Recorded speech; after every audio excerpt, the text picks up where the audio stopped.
Hello friends, मेरा नाम है रश्मि और स्वागत है आपका मेरे इस चैनल पर जिसका नाम है टीचिंग लर्निंग, जहां मैं स्पेशली बात करती हूं इग्नू से होने वाले कोर्स के बारे में। और मेरा पूरा चैनल इग्नू डीईसी कोर्स के पूरी एक एक जानकारी से रिलेटेड है। यहाँ पे मैंने अलग अलग समस्याओं से लेकर अलग अलग वीडियोज़ बनाए हुए हैं बच्चों के लिए जो नए सेशंस में एडमिशन लेते हैं या ले रहे हैं। तो आप बेटा अगर वीडियो देखते हैं तो अपने दोस्तों को शेयर करिए। जिनको कोई भी प्रश्न है आपके मन में इस कोर्स को लेकर, किसी भी टॉपिक को लेकर, असाइनमेंट्स को लेकर, प्रोजेक्ट को लेकर, इलेक्शन फॉर्म को लेकर, डेट्स को लेकर, वीडियोस को लेकर, तो वीडियोस ज़रूर देखो, चैनल को विजिट करो। आपकी समस्याओं के समाधान आपको ज़रूर मिलेंगे। अभी मैं बेटा सीरीज़ चला रही हूँ आप लोगों की, जिसमें आप लोगों के अपकमिंग जून के एग्जाम्स की प्रिपरेशन करा रहे हैं। हालांकि ये क्लासेस सभी के लिए, आने वाली सभी बच्चों के लिए हेल्पफुल होगा, क्योंकि मैं आपकी बुक का पूरा थ्योरी पढ़ा रही हूँ थोड़ा इनोवेटिव तरीके से, ताकि बच्चों को थोड़ा नया लगे। बुक पढ़ने में बोर लगता है तो मैंने उसको थोड़ा इंटरेस्टिंग बनाया है। तो पूरा वीडियो लास्ट तक देखना, आपको टॉपिक समझ में आएंगे।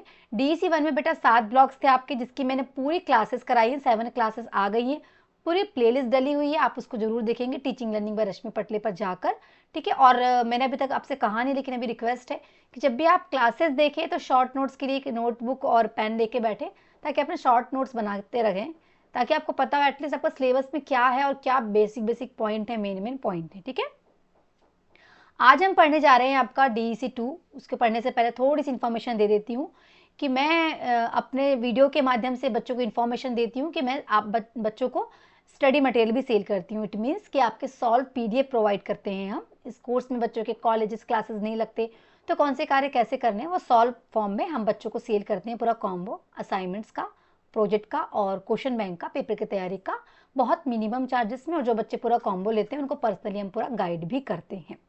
तो दिए हुए व्हाट्सअप नंबर पे आप मैसेज कर सकते हैं अगर आपको परचेस करना है तो, और हमारे साथ जुड़ के अपना यह पूरा कोर्स कंप्लीट करना है तो। ठीक है बेटा, तो तभी आप मैसेज करें। और बच्चे ये रहता है कि मैडम विश्वास कैसा करें, तो बेटा बहुत ईमानदारी से मैं बच्चों को उनके पेमेंट आने के थोड़े ही देर बाद पेमेंट वेरीफाई करके सारी पीडीएफ्स भेज देती हूँ, जो भी बच्चे आज तक लिए हैं। प्लीज़ गंदे गंदे गलत मैसेजेस ना करें। जो मुझे नहीं जानता है तो प्लीज़ मेरे बारे में जान लें, फिर उसके बाद ही आप लोग कमेंट करिए या फिर लीजिए। क्योंकि मेरे ऐसे बहुत सारे बच्चे, मैं बता दूं कि उन लोगों का 1 रुपये भी हमने कभी एक्स्ट्रा नहीं लिया। बीच में क्या हुआ था, असाइनमेंट्स नहीं आए थे बच्चों ने हमें पूरा पेमेंट किया था, तो उन बच्चों को हमने असाइनमेंट दे दिए। और जिन बच्चों को था कि नहीं मैडम असाइनमेंट जब आएगा तभी हम असाइनमेंट के लिए पे करेंगे, तो हमने उन्हें उनके अकाउंट टू अकाउंट पैसा वापस भी किया है। ठीक है, तो ऐसा हम लोग करते हैं। तो पहली बात तो ये है कि आपको विश्वास हो तो व्हाट्सअप मैसेज करो, और फिर आप उसके बाद विश्वास हो तो ही पैकेज लो। ठीक है बेटा, ईमानदारी से ऑथेंटिक और सही चीज़ें ही बच्चों को हम सेल करते हैं। आज शुरू करने जा रहे हैं हम डीईसी 2 आपका, जिसका नाम है, सॉरी 1 मिनट, 1 सेकंड लगेगा बस, थोड़ा पता नहीं कुछ थोड़ा सा इशू है। हम आज पढ़ने जा रहे हैं डीईसी 2 आपका, जिसका नाम है आपका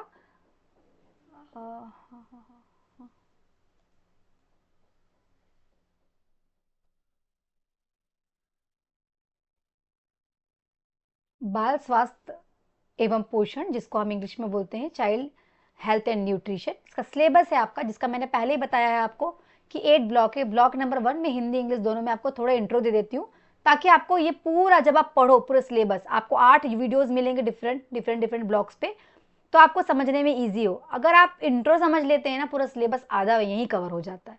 इट मीन समझ में आ जाती है बेसिक चीज़ कि हमको आगे क्या पढ़ना है। तो पहला है आपका introduction to nutrition and health, जिसको हम हिंदी में बोलते हैं पोषण और स्वास्थ्य का एक परिचय। फिर आपका ब्लॉक नंबर 2 है बेसिक कॉन्सेप्ट्स इन न्यूट्रिशन, पोषण की मूलभूत संकल्पनाएं। ब्लॉक नंबर 3 है nutrition and health care during pregnancy and lactation, गर्भावस्था और स्तनकाल के दौरान पोषण और स्वास्थ्य की देखभाल।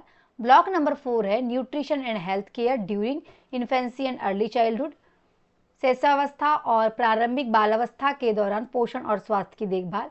ब्लॉक नंबर आपका 5 है nutrition related disorders and in early childhood, यानी छोटे बच्चों में होने वाले डिसऑर्डर न्यूट्रिशन से रिलेटेड, जिनको हिंदी में बोलते हैं प्रारंभिक बालावस्था में पोषण संबंधित विकार।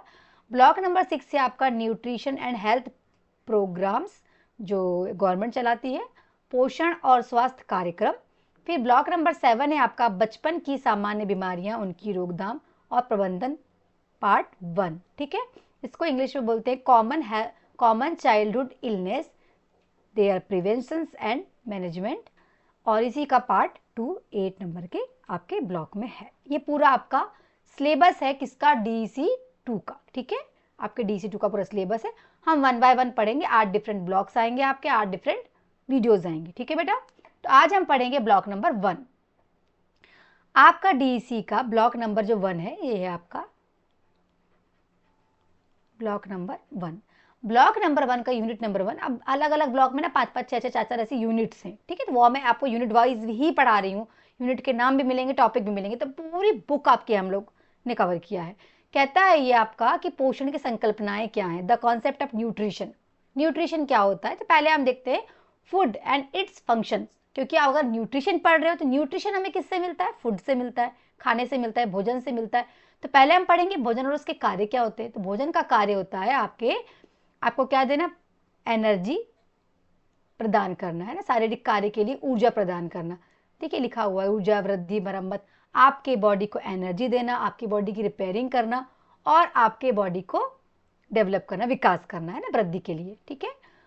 अब यही ये बात भी कहा है कि सामाजिक कार्य क्या है। देखिए जब भी समाज में कोई कार्यक्रम होते हैं, हमारे घर बर्थडे पार्टी है, शादी है, पूजा है, कोई भी कार्यक्रम है, तो हम सबको जोड़ने का काम करता है भोजन, है ना, हम साझा करते हैं सांस्कृतिक पहचान है। और हर एक ट्रेडिशन में, हर एक देश में, हर एक देश की, हर एक जगह की, लोकलाइट की अपनी अपनी एक स्पेसिफिक क्या है, फूड शैली है, खाना खाने की परंपरा सबके अलग अलग, अलग अलग प्रकार से खाना खाते हैं हम, अलग अलग प्रकार के अनाज खाते हैं, तो वो भी हमको एक दूसरे से जोड़ के रखता है, ठीक है। मनोवैज्ञानिक कार्य भी हैं भाई फूड के, क्यों, जैसे हमारी माँ खाना बनाती था, हम माँ से बहुत अटैच्ड होते, खाना खा के हमारे मन को खुशी मिलती है, खाना खा के हम खुशी महसूस करते हैं, खुश हो जाते हैं, हमारा मन, तो अच्छे अच्छे हार्मोन सीक्रेट होते हैं, तो दिमाग हमारा अच्छा रहता है। तो ये सारी चीज़ें, इमोशंस, हैप्पीनेस, कंफर्ट, ये हमें खाना देता है, भोजन देता है, ठीक है।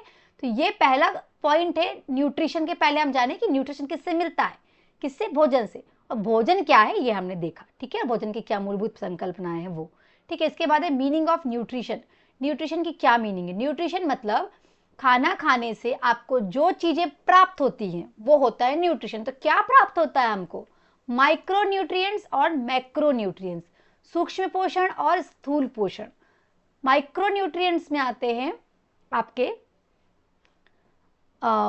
खनिज और आपके विटामिन, जिसको हम बोलते हैं विटामिन एंड मिनरल्स। माइक्रो जिनकी मात्रा हमारे शरीर में बहुत कम होती है बट बहुत उपयोगी होती है। मैक्रो न्यूट्रिएंट्स वो होते हैं जो हमारे शरीर में ज़्यादा मात्रा में होते हैं, क्योंकि इनकी इंपॉर्टेंस ज़्यादा है और शरीर में है भी ज़्यादा मात्रा में। इनका उदाहरण है कार्बोहाइड्रेट, प्रोटीन, फैट, है ना, कार्बोहाइड्रेट, प्रोटीन, फैट है और ये बड़ी मात्रा में पाए जाते हैं और इनकी आवश्यकता भी ज़्यादा होती है, ठीक है। एक्शन ऑफ न्यूट्रिशन, पोषण की प्रक्रिया, हम खाना खाते हैं, पाचन होता है, पाचन में बहुत सारी चीज़ें हैं, खाना ग्रहण करना, फिर नली से स्टमक में जाता है, स्टमक से small intestine, then large intestine, और यहाँ पे अलग अलग प्रोसेस होती है, जैसे कि अवशोषण, हम डाइजेशन की, अवशोषण और यूटिलाइजेशन। खाना खाए, उसका डाइजेशन हुआ, डाइजेशन होने के बाद मतलब पचा, पचने के बाद हमारे शरीर ने उसको एब्जॉर्व किया और उसको यूटिलाइज कर रहे हैं हम अलग अलग कार्य करके, ठीक है। इसके बाद है आपका नेक्स्ट पॉइंट, भोजन के पहलू, संतुलित आहार, सामाजिक, सांस्कृतिक और आर्थिक, aspects of eating, balance diet, social culture और इकोनॉमिकल कॉन्सेप्ट्स देखेंगे इसके। संतुलित आहार क्या होता है, जिसको हम बोलते हैं बैलेंस डाइट। क्या बोलते हैं, बैलेंस डाइट। क्या होती है भाई बैलेंस डाइट, आप सुनते हो संतुलित आहार लेना चाहिए, तो ऐसा आहार जिसमें मैंने प्रीवियस बताई ना आपको न्यूट्रिएंट्स, है ना, पोषण तत्व, ऐसा खाना खाएं हम जिसमें हमें सभी पोषण तत्व मिले, कार्बोहाइड्रेट, फैट, विटामिन, मिनरल सब मिले, ठीक है। ये हमें सभी प्रकार के खाने में मिलता है, सब्जियां खाने में मिलता है, दाल, अनाज, आप जो लोग नॉन वेजिटेरियन है वो नॉन वेज खा सकते हैं, पनीर, जितनी भी चीज़ें आप खाते हो सभी की संतुलित मात्रा में अगर हम आहार लेते हैं तो हमारे शरीर को बैलेंस डाइट मिलता है। दूध उतना ही लेना चाहिए, सब्जियां उतने ही खाइए, अनाज उतना ही खाइए, फल फूल खाइए, तो इसको कहते हैं हम बैलेंस डाइट। विविधता की आवश्यकता, सभी पोषण तत्व प्राप्त करें ऊर्जा का और विकास के लिए, और कम वसा, नमक और चीनी वाली चीज़ें, तो ये चीज़ें आप लोगे तो बैलेंस डाइट होगा। ऐसा नहीं कि मीठा ही मीठा खा रहे हैं, तीखा ही तीखा खा रहे हैं, तेल ही तेल का खा रहे हैं, ये नहीं, सभी चीज़ों की मात्रा बैलेंस्ड होना चाहिए, ठीक है। सामाजिक और सांस्कृतिक पहलू क्या है भाई इसके भोजन से रिलेटेड, कि देखा है आपने कि परिवार में भोजन साझा करके खाते हैं हम, समाज में भी खाते हैं, त्यौहार में भी हम यही करते हैं। त्यौहार का सबसे बेसिक चीज़ क्या है, दिवाली आई मिठाई बना लो, चूड़ा बना लो। होली आई गुजिया बना लो। ईद आई सिवैयाँ बना लो, मिठाई बना लो, है ना। अलग अलग त्यौहार है, ऐसे एक्सेट्रा। हमारे देश में इतने सारे त्यौहार हैं, तो हर त्यौहार का अपना स्पेसिफिक एक फूड कल्चर है जिसको हम फॉलो करते हैं।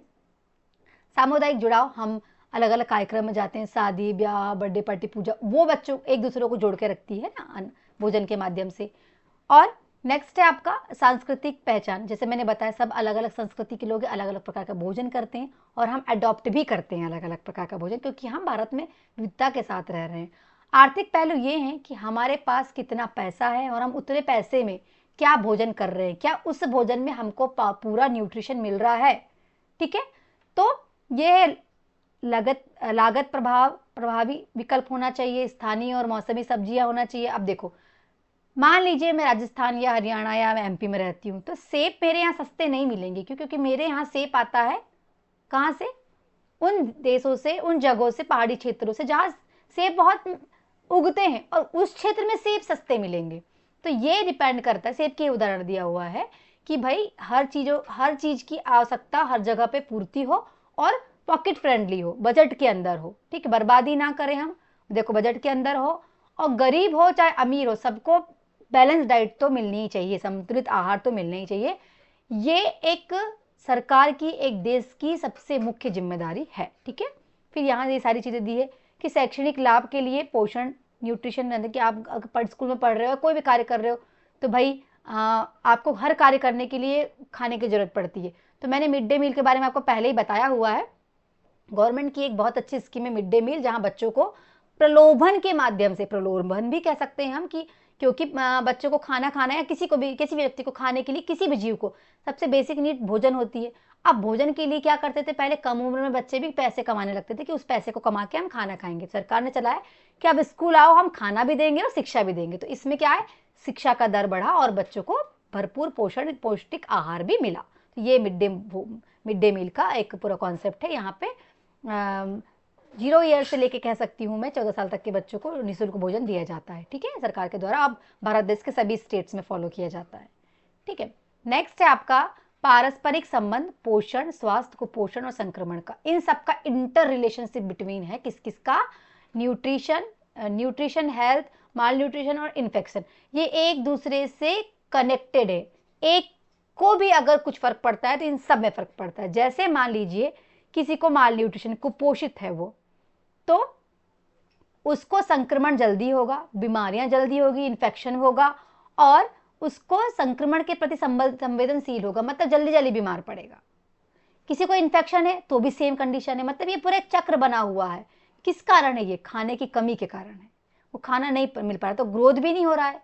अगर उसको माल न्यूट्रिशन हो गया, मतलब न्यूट्रिशन की कमी है, तो इन्फेक्शन भी होगा, इन्फेक्शन है तो माल न्यूट्रिशन होगा, उसके कारण बॉडी में ग्रोथ नहीं होगा। ठीक है, बॉडी में ग्रोथ नहीं हो पाएगा, वीकनेस रहेगी, इम्यून सिस्टम कमजोर हो जाएगा और अनेक बीमारियां उसको घेर सकती हैं। लगातार बीमार हो सकता है व्यक्ति या बच्चा। हम बच्चे के कॉन्सेप्ट में पढ़ रहे हैं सारी चीज़ें, तो बच्चे को ही बेस बनाना है। ठीक है, इसीलिए अच्छा न्यूट्रिशन, जितना अच्छा न्यूट्रिशन होगा उतना मजबूत आपकी इम्यून सिस्टम होगा और आप बीमारियों से बचे रहेंगे। ठीक है, तो आपको बोल रहा है पोषण की स्थिति पर संक्रमण का प्रभाव। क्या प्रभाव पड़ सकता है, भोजन की मात्रा की कमी, भूख लगना, पोषण तत्वों की हानि में उल्टी दस्त होगा तो पोषण तत्वों की हानि होगी। भूख ना लगने पर क्या हो रहा है, भोजन की मात्रा की कमी है, इसलिए भोजन की कमी है, भोजन की कमी के कारण और भूख ना लगना, ये दोनों एक दूसरे के कारण हो सकते हैं। लगातार भोजन ना करने से, क्योंकि भोजन की कमी है, तो भूख भी लगना धीरे धीरे कम हो जाती है और इसमें माल न्यूट्रिशन, इन्फेक्शन, बीमारियां घेरने लगती हैं व्यक्ति को, बच्चे को। संक्रमण से लड़ने के लिए पोषण तत्वों की आवश्यकता, हमारी बॉडी को सभी न्यूट्रिएंट्स की आवश्यकता पड़ती है, क्योंकि सभी न्यूट्रिएंट्स अपना अलग अलग रोल प्ले करते हैं। कुछ हमारी बॉडी को बीमारी से बचाते हैं, कुछ आंखों की रोशनी बढ़ाते हैं, कुछ ब्रेन बढ़ाते हैं, कुछ ताकत देते हैं। सबका काम अलग अलग है। पोषण तत्व के अवशोषण की कमी, अगर हमारे शरीर में पोषण तत्व अवशोषित नहीं होंगे तो हमारा बॉडी प्रॉपरली काम नहीं कर पाएगा। ठीक है, बेसिक चीजें हैं, ये जानना है आपको। पहले बेसिक कॉन्सेप्ट समझो कि न्यूट्रिशन क्या है, कार्बोहाइड्रेट, फैट, विटामिन क्या है, इनकी क्यों आवश्यकता है। फिर हम पढ़ेंगे बच्चों के कॉन्सेप्ट्स में कि बच्चों के लिए क्यों जरूरी होता है। ठीक, ये चैप्टर समझ में आ गया तो आपको आने वाले पूरे ब्लॉक समझ में आ जाएंगे। ठीक है, इसके बाद है आपकी यूनिट नंबर 2। ये कहती है कि आपको पढ़ना है, इसमें हमें इसमें मेन पढ़ेंगे हम the concept of health, health के पूरे स्वास्थ्य की संकल्पनाएं पढ़ेंगे। सबसे मेन हम पढ़ेंगे कि definition of health according to WHO World Health Organization के द्वारा 1948 में परिभाषा दी गई है हेल्थ की। Healthy person, what is the meaning of healthy person, what is the meaning of health. तो हेल्थ का मतलब इंग्लिश में दिया, health is not merely the absence of disease. ठीक है, इसका मतलब हेल्दी का मतलब ये नहीं होता कि आपके अंदर बीमारियां नहीं हैं। हेल्दी का मतलब ये नहीं होता कि सिर्फ आप फिजिकली स्ट्रांग हो। हेल्दी का मतलब ये नहीं होता कि सिर्फ आप मेंटली स्ट्रांग हो, सोशली स्ट्रांग हो। ठीक है, हेल्दी का मतलब होता है कि सारी चीजें हैं आपके अंदर। आप स्ट्रांग भी हो, आप मेंटली फिट भी हो, आप सोशली फिट भी हो, आप इमोशनली फिट भी हो। अगर आप इन सब तरीके से फिट हो तो ही आप क्या कहलाओगे, आप कहलाओगे अ हेल्दी पर्सन। ठीक है, इसको कहते हैं हेल्थ की definition. Dimensions of health, health के या स्वास्थ्य के आयाम क्या क्या है? शारीरिक स्वास्थ्य, मानसिक स्वास्थ्य और सामाजिक स्वास्थ्य। शारीरिक स्वास्थ्य में क्या आता है? शरीर का सही कार्य करना, बीमारी से मुक्त होना, ऊर्जा और फिटनेस, व्यायाम और पोषण, स्वस्थ आहार और सक्रिय जीवन शैली। मानसिक स्वास्थ्य में क्या आता है? विचारों और भावनाओं में संतुलन, तनाव का सामना करना। अगर कोई भी आपको टेंशन भी आ रही तो आप उसका सामना कर रहे हो बिना किसी एक्स्ट्रा टेंशन लिए। सकारात्मक आत्म छवि, आपकी अपने आप में छवि अच्छी होनी चाहिए, आप अपने आप में अपने आप को अच्छा फील कर रहे हो। आंतरिक शांति और स्थिरता, सकारात्मक सोच और तनाव प्रबंधन, अगर टेंशन आती भी है तो आप उसको कैसे मैनेज करते हो। ठीक है, ये होता है। देखिए मेन 3 पॉइंट है आपके किसी भी हेल्दी पर्सन के। हेल्थ का डोमेन है आपके फिजिकल हेल्थ, मेंटल हेल्थ और सोशल हेल्थ। सोशल हेल्थ, सामाजिक स्वास्थ्य में क्या आता है? सकारात्मक रिश्ते बनाए रखना आपके वाइफ के साथ, आपके बच्चे के साथ, अपने माता पिता के साथ, अपने समाज के साथ। सामुदायिक भागीदारी, क्या आप सभी कार्यक्रम में जा रहे हो, क्या आस पड़ोसियों के साथ आपके संबंध अच्छे हैं, क्या सबसे बोलचाल अच्छे हैं। ठीक है, सामाजिक जुड़ाव, क्या आप सच में सबसे जुड़े हुए हो, सबसे मिल रहे घुल रहे हो, आप समाज में जा रहे हो। संचार और सहयोग, क्या आप दूसरों की मदद करते हो, क्या सबसे बातचीत कर रहे हो। तो इसमें मेन रोल प्ले करता है परिवार और मित्र और सामाजिक मेलजोल। ठीक है, नेक्स्ट पॉइंट आपका यहाँ पे आता है, मोस्ट इंपॉर्टेंट, ध्यान से सुनना है आपको, देखना है स्पेक्ट्रम क्या है ना। हेल्थ का स्पेक्ट्रम को हम समझेंगे। ये बोल रहा है स्वास्थ्य को समझना है स्पेक्ट्रम और निर्धारण के थ्रू। स्पेक्ट्रम ये कहता है कि देखो, आप अगर हेल्दी हो तो देखो आप पूरे परिवार के साथ खुश रह रहे हो, आप अच्छे से दौड़ भाग पा रहे हो, अच्छे से खा पा रहे हो, अच्छे से चल पा रहे हो। लेकिन अगर आपके शरीर में इन्फेक्शन फैलता है तो धीरे धीरे आपको बीमारियां होंगी और आप बिस्तर पकड़ सकते हो, हॉस्पिटल जा सकते हो। वही बात यहाँ पर फिर से बताई गई है कि अगर पूर्ण शारीरिक, मानसिक और सामाजिक कल्याण, पूर्ण कल्याण, उच्च लचीलापन, अगर आप स्वस्थ हो तो लचीलापन होगा, आप सब तरीके से स्वस्थ रहोगे। ठीक है, दौड़ भाग पाओगे, आपकी आर्थिक स्थिति, आपका सब कुछ अच्छा रहेगा। लेकिन आप थोड़े से बीमार पड़े तो आपका पैसा बीमारी में जाने लगेगा, आपका शरीर टूटने लगेगा, आप मानसिक रूप से अस्वस्थ होगे क्योंकि फाइनेंशियली भी आप वीक पड़ रहे हो। अस्पताल के खर्चे, एम्बुलेंस के खर्चे, बीमारियों के खर्चे बढ़ने लगेंगे। ठीक है, तो स्वास्थ्य को निर्धारित कैसे करें? सबसे पहले 2 चीज निर्धारित करती हैं आपके स्वास्थ्य को, मेन 2 पॉइंट्स। एक होता है अनुवांशिकता जिसको हम हेरिडिटी बोलते हैं, दूसरा होता है इन्वायरमेंट जिसको हम पर्यावरण बोलते हैं। किसी भी बच्चे का, किसी भी व्यक्ति का, उसका हेल्थ डिपेंड करेगा 2 फैक्टर्स पर, एक हेल्थ, उसकी हेरिडिटी और इन्वायरमेंट। हेरिडिटी मतलब उसको उसके जीन, उसके पूर्वजों से क्या क्या मिला है। बहुत सारी बीमारियां पूर्वजों से ही मिलती है, इनको बोलते हैं हम, एक होती है एक्वायर्ड डिसीज और एक होती है क्रोनिक डिसीज। क्रोनिक डिसीज वो होती है जो हम अपने पूर्वजों से लेके आते हैं, हमको अपनी जेनेटिकली बीमारी मिली है कि हमारे पूर्वज, हमारे दादा दादी किसी को थी और वो बीमारी हमको हो गई। लेकिन एक्वायर्ड डिसीज वो होती हैं जिनको हमने एक्वायर किया है अपने वातावरण से। ठीक है, तो ये है शारीरिक क्रियात्मक लक्षण। कभी कभी कुछ कैरेक्टर्स पेरेंट्स से बच्चों में आते हैं, कुछ सेकंड जनरेशन, थर्ड जनरेशन में भी ट्रांसफर हो जाते हैं। जैसे पैर किसी की मुड़े हुए, किसी गर्दन मुड़ी हुई है, किसी आंखों का कलर कुछ है, किसी को आंखों में डिफेक्ट्स है, किसी को कानों में डिफेक्ट्स है। तो ये सारी बीमारियां जेनेटिकली भी ट्रांसफर होती हैं। जरूरी नहीं है कि खान पान से ही फर्क पड़े, कभी कभी न्यूट्रिशन के कारण भी नहीं होती, जेनेटिक भी होती हैं। ठीक है, जन्मजात प्रतिरक्षण, इसलिए आजकल वैक्सीनेशन होने लगे, प्रेगनेंसी से ही होने लगे हैं ताकि जन्म के बाद कोई बीमारी ना हो। ठीक है, ये सारी चीजें हैं।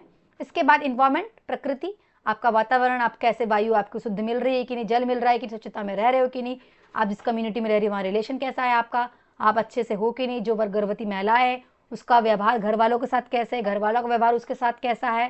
ठीक है, वो अच्छा पानी पी रही है कि नहीं, अच्छा खाना खा रही है कि नहीं, उसके आसपास का वातावरण कैसा है, क्या वो गरीब परिवार से है, क्या वो अशिक्षित है, सारी चीज़ें, क्या वो बेरोजगार है, कपड़े कैसे पहन रही है, उसको क्या क्या जानकारी, उसके पास पैसे हैं कि नहीं है, उसके घर में खाना है कि नहीं है, उसको बीमारियों के लिए इलाज मिल रहा है कि नहीं, वो पूरा प्रोटीन ले रही है कि नहीं, ये सब हमारे एनवायरनमेंट में आते हैं और ये सब हेल्थ को इफेक्ट पहुंचाते हैं। ठीक है, आपका ब्लॉक नंबर 3 कहता है, सॉरी ब्लॉक नंबर 2 का यूनिट नंबर 3 कहता है कि हम पढ़ेंगे स्वास्थ्य के संकेत। क्या क्या संकेत है जिससे हमें पता चले क्या स्वास्थ्य के बारे में। तो किसी भी देश की स्वास्थ्य के बारे में जानना है, उसकी हेल्थ को मॉनिटर करना है, तो हम सबसे पहले देखते हैं मृत्यु दर क्या है, वहाँ का मोर्टेलिटी इंडिकेटर्स क्या है, वहाँ का मोर्बिलिटी इंडिकेटर्स क्या है, मतलब ऋणता संकेत जिसमें बीमारियों के बारे में पढ़ते हैं। यहाँ पे मृत्यु दर है, मृत्यु वर्ड से समझ में आ रहा होगा, और विकलांगता मतलब डिसेबिलिटीज। ये 3 कैरेक्टर्स बताएंगे कि किसी भी देश में उसका स्वास्थ्य वाला जो पार्ट है, जो व्यक्ति विशेष की जो हेल्थ है वो कैसी है। अगर बहुत ज़्यादा मृत्यु हो रही है मतलब कि यहाँ के लोगों की हेल्थ अच्छी नहीं है, बीमारियां जल्दी जल्दी हो रही है, उनको पोषण नहीं मिल रहा है ना। आशोधित मृत्यु दर, शिशु मृत्यु दर, मातृ मृत्यु दर, बाल मतलब कि या तो बच्चा जन्म लेते ही मर जा रहा है, या माँ के पेट में ही मर जा रहा है, या जन्म देती हुई माँ मर जा रही है, या सामान्य लोग मर रहे हैं। ये सब डिपेंड करता है वहाँ की हेल्थ कैसी है, एक प्रॉपर कम्युनिटी की, किसी देश की। दूसरी चीज कि बीमारियां बार बार हो रही हैं क्या। ठीक है, इस मामलों से भी पता चलेगा कि वहाँ का हेल्थ कैसा है, वहाँ की हेल्थ व्यवस्थाएं कैसी है, वहाँ का न्यूट्रिशन कैसा है। दूसरा, अगर बच्चे डिसेबल्ड हो रहे हैं या व्यक्ति डिसेबल्ड है किसी भी प्रकार से, आंख, नाक, कान, physical, mental health, motor nerves जो भी हैं उनकी, इन किसी भी तरीके से कोई भी बच्चा या कोई व्यक्ति डिसेबल्ड है, ये भी इंडिकेटर है किसी भी देश के स्वास्थ्य और पोषण को इंडिकेट करने का कि वहाँ की पॉपुलेशन कैसी है। वो देख के पता चलेगा कि वहाँ का पोषण और वहाँ का स्वास्थ्य कैसा होगा। ठीक है, नेक्स्ट थिंग इज दैट एकीकृत स्वास्थ्य संकेतक। ठीक है, इंटीग्रेटेड हेल्थ इंडिकेटर्स, एक साथ हम कैसे आइडेंटिफाई करेंगे। पोषण स्थिति के संकेत जिसे हम बोलते हैं न्यूट्रिशनल स्टेटस इंडिकेटर्स, ये कि भाई वजन सही से बढ़ रहा है कि नहीं, हेल्थ के अकॉर्डिंग हाइट है कि नहीं, आर्म्स चेक करते। देखिए ना, आंगनवाड़ी में और हॉस्पिटल्स में सबसे पहले कोई व्यक्ति चेकअप कराने जाता है, उसकी हाइट, उसकी हेल्थ चेक की जाती है। क्या उसके वजन के हिसाब से उसकी हाइट है, मतलब हाइट के हिसाब से उसका वजन है तो फिर वो हेल्दी के पहले क्राइटेरिया को पास कर रहा है। उसका ब्लड, उसका शुगर, उसका हीमोग्लोबिन, उसकी विटामिन से सब चीज़ चेक की जाती है, और फिर इन इंडिकेटर्स के अकॉर्डिंग चेक किया जाता है आँख, थायराइड, कान सुनने की शक्ति, ये सारी चीज़ें। ठीक है, उसके पोषण तत्व की बारे में बताती है, किस चीज़ की मात्रा है, किस चीज़ की मात्रा कमी है, कहाँ वो बैलेंस्ड है। दूसरा है उपयोग दर, कि क्या इन सब चीज़ों का उपयोग हो रहा है हमारे देश में या उस कम्युनिटी में। क्या हेल्थ की पूरी व्यवस्था है, बाहर रोग ओपीडी विजिट करने के लिए चीज़ें हैं, अस्पताल भर्ती करने के लिए है, ठहरने के लिए जगह है, क्या टीकाकरण की व्यवस्थाएं हैं, क्या महिलाएं जो प्रेग्नेंट है उनकी देखभाल हो रही है, क्या कैंसर स्क्रीनिंग के लिए सब चीज़ें हैं, क्या जो हॉस्पिटल से वहाँ बेड है, क्या डॉक्टर्स हैं, क्या फैसिलिटीज़ है, क्या मेडिसिन है, क्या उपकरण है, क्या ये सारी चीज़ें भी हेल्थ को प्रभावित करती हैं। अगर सारी चीज़ें हैं तो हो सकता है कि बीमार कम पड़े लोग, या बीमार पड़े जल्दी आराम लग जाए, व्यवस्थाएं होंगी जल्दी आराम लगेगा लोगों को। ठीक है, सामाजिक और मानसिक स्वास्थ्य के संकेत, व्यक्तिगत और सामुदायिक कल्याण। ठीक है, स्वयं रिपोर्ट किया गया कल्याण, जीव संतुष्टि, खुद अपने आत्म आकलन करें, क्या हम खुश हैं, अगर खुश हैं तो हमारा परिवार खुश है, अगर हमारा परिवार खुश है तो पूरी कम्युनिटी खुश रहेगी। ठीक है, अगर एक सोसाइटी में एक परिवार भी गलत रहता है, सोसाइटी को बहुत फर्क पड़ता है। इस प्रकार से परिवार में व्यक्तिगत खुशी होना जरूरी है, तनाव मुक्त होना जरूरी है, ये सब चीज़ों की मॉनिटरिंग की जानी चाहिए व्यक्तिगत रूप से भी, और फिर गवर्नमेंट अलग से करती भी है। ठीक है, कुछ सरकार तो ऐसी हैं अलग अलग देशों में जहाँ हैप्पीनेस इंडेक्स भी चेक किया जाता है, हमारे यहाँ तो सब पता नहीं किया जाता है कि नहीं, बट कुछ देश ऐसे हैं। सामाजिक स्वास्थ्य संकेत, सामाजिक सहायता नेटवर्क बनाया जाता है जिसमें लोगों की मदद की जाती है, लोगों संपर्क किया जाता है, जोड़ा जाता है, और उन्हें बताया जाता है कि सरकार की क्या क्या योजनाएं हैं, उनका आप लाभ कैसे उठा सकते हैं। क्योंकि इतनी अज्ञानता आज भी हमारे देश में कि लोगों को यही नहीं पता कि कौन कौन सी योजनाएं देश में चल रही हैं सरकारों की, और उसका हम फायदा कैसे उठा सकते हैं। ठीक है, फिर स्वास्थ्य, पर्यावरण, समानता और सामाजिक आर्थिक संकेत, इस टॉपिक के बारे में हम पढ़ते हैं, ये सब हेल्थ से रिलेटेड हैं।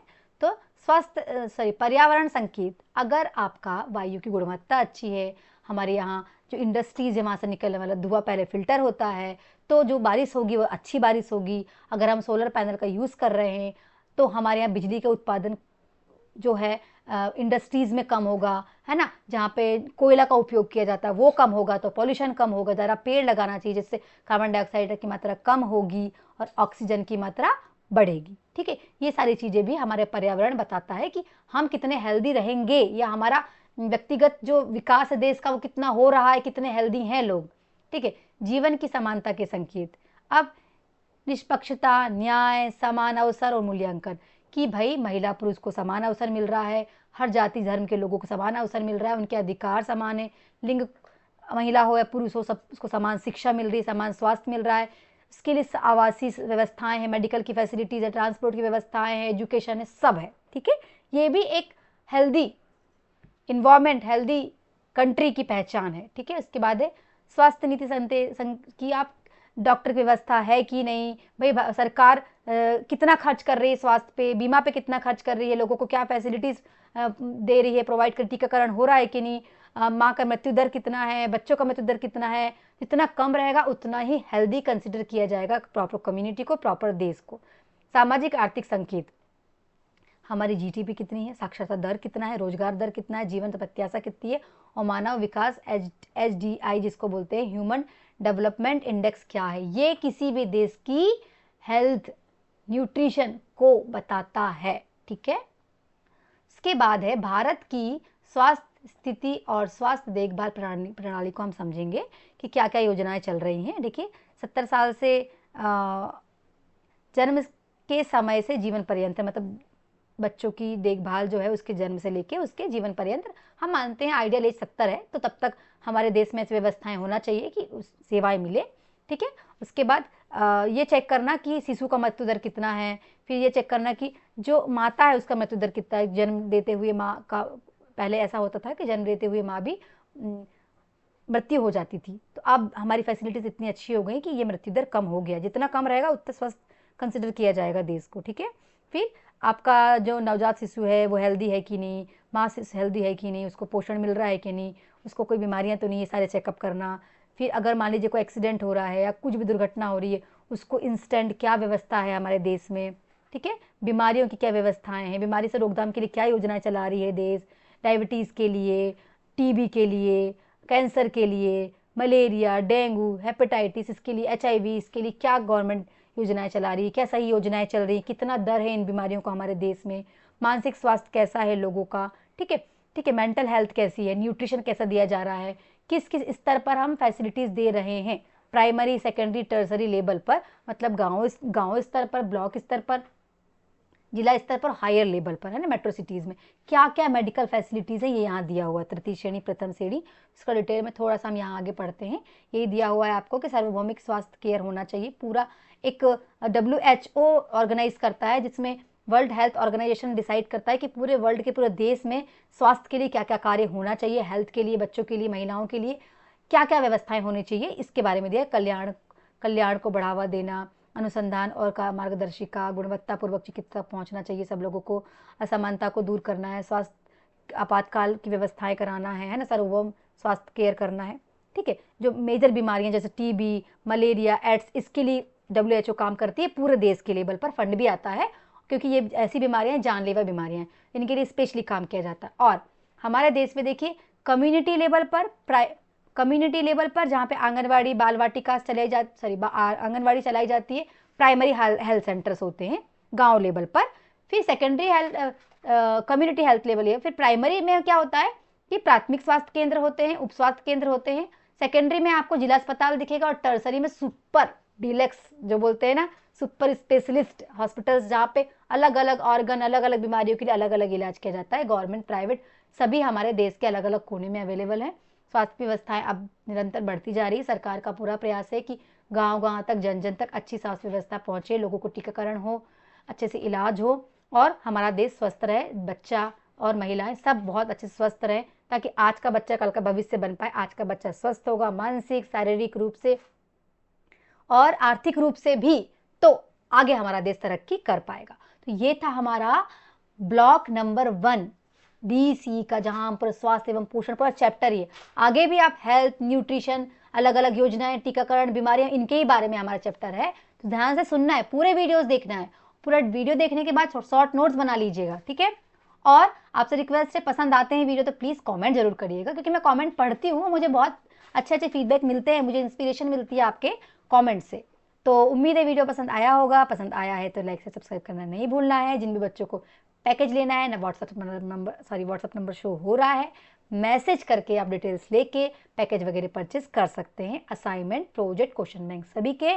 तो जुड़े रहिएगा हमारे साथ ताकि आप और हम मिलके बदलते हुए हमारे देश के शिक्षा जगत में अपना योगदान देके अपने देश का विकास कर सकें। Thank you so much.